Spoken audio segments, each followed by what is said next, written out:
Maharashtra news 24 सामान्य जनतेचा आवाज। परभणी शहर आणि जिल्ह्यात मोटरसायकल चोरी करणाऱ्या 4 जणांच्या टोळीला स्थानिक गुन्हे शाखेने ताब्यात घेतले असून त्यांच्याकडून 10 चोरीच्या मोटरसायकल जप्त करण्यात आल्या आहेत।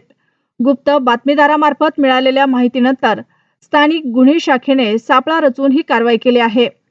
यामध्ये 4,20,000 रुपयांचा मुद्देमाल जप्त करण्यात आला आहे।